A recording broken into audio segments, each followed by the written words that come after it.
eu faço questão de, sempre que possível, que ela esteja, pelo menos no estado de São Paulo, eu possa homenageá-la, né? Porque eu acho ela uma grande líder.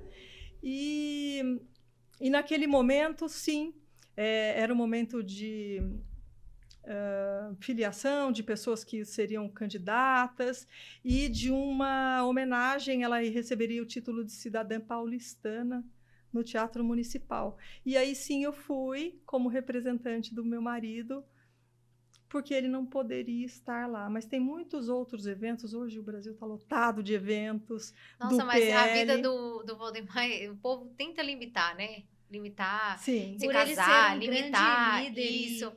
e fazer Nossa, história, né? O Valdemar é um é ícone complicado brasileiro, isso, né? é, porque com tanta limitação, né, que impõe, nós nem sabemos o fundo de tudo isso, né? Porque vendo assim você fala, cara, mas tem coisa muito pior que acontece aqui no nosso país e não há essa limitação, sim. né? Olha, hoje a grande causa disso tudo está dentro de um contexto daquele inquérito dos atos Sim, antidemocráticos, né? E o Valdemar ficou muito preocupado com aquelas famílias na rua, acho que todos nós Sim, ficamos, sim, né? Tinha sim. muita gente sim. na rua, dormindo, ficando nos acampamentos. E aí o Bolsonaro já tinha perdido as eleições presidenciais, Sim. né? O Lula em breve ia tomar posse. E o Valdemar estava realmente muito preocupado com aquelas famílias. E aí Eu ele imagino. se pronunciou falando alguma coisa que acalentasse o coração daquelas pessoas. E foi essa fala que levou ele para dentro do inquérito do 8 de janeiro. E aí, mais recentemente, no Carnaval, nós fomos surpreendidos com uma busca e apreensão, né, em todos os endereços residenciais do Valdemar.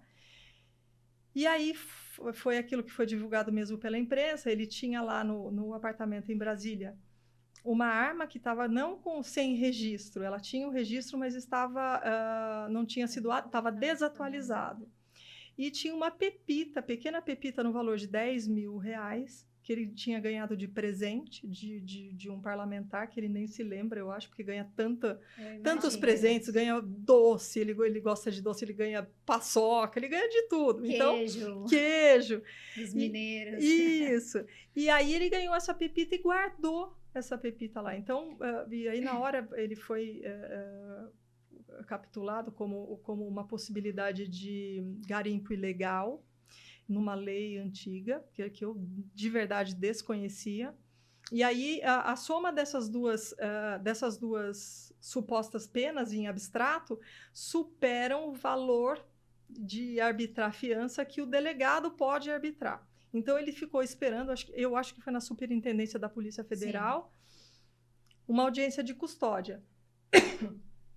E aí, no dia seguinte, veio essa audiência de custódia e o ministro Alexandre de Moraes, por meio de um juiz designado por ele, entende que não havia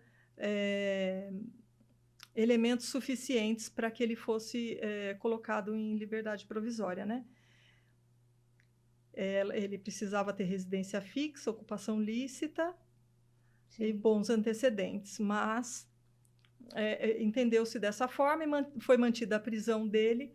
E à noite eu estou assistindo o Jornal Nacional com a minha filha no meu quarto, meu marido estava detido.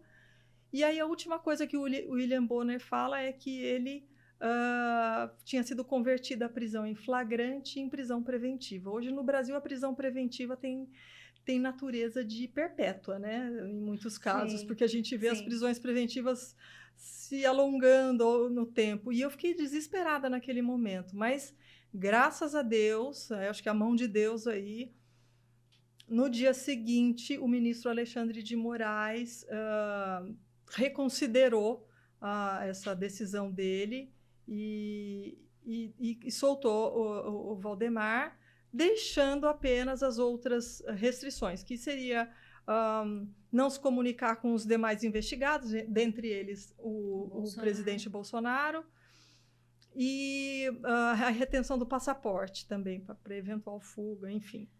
Aí, hoje, a gente permanece com essas restrições. Aliás, Se o ministro Alexandre de Moraes pudesse me ouvir, eu pediria, por favor, ministro, reconsidera a questão do passaporte, porque eu quero levar minha filha para conhecer a Disney. Mas é bem complicado, né? Porque nós vemos um país, nós estamos no Brasil, né? Um país da América Latina, e que a preocupação mínima é com o povo, né? Porque assim, você se preocupa com coisas que talvez dá para você ver de uma maneira, seguir a lei corretamente, né?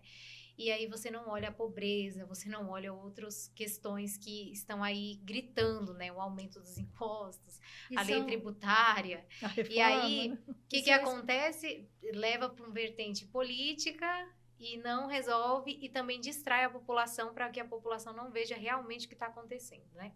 É verdade, é verdade. Dana, eu acho que sim, pode a gente falar. vive um momento de, não sei, mas insegurança Sombrio. jurídica, né? Sombrio. Um período de insegurança Jurídicas. jurídica. A gente olha...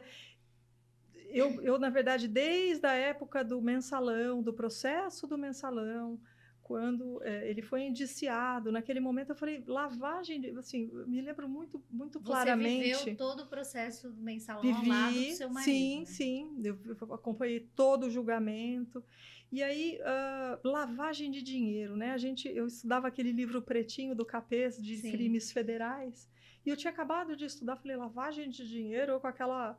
Né, com aquela autoridade jurídica, eu falei, você não se enquadra, pode ficar tranquilo. E aí o primeiro voto depois do relator era do Ricardo Lewandowski. Deu um defeito na televisão, a gente estava no quarto e ele foi ligar a televisão da sala e eu fiquei olhando a televisão para ver o voto do Ricardo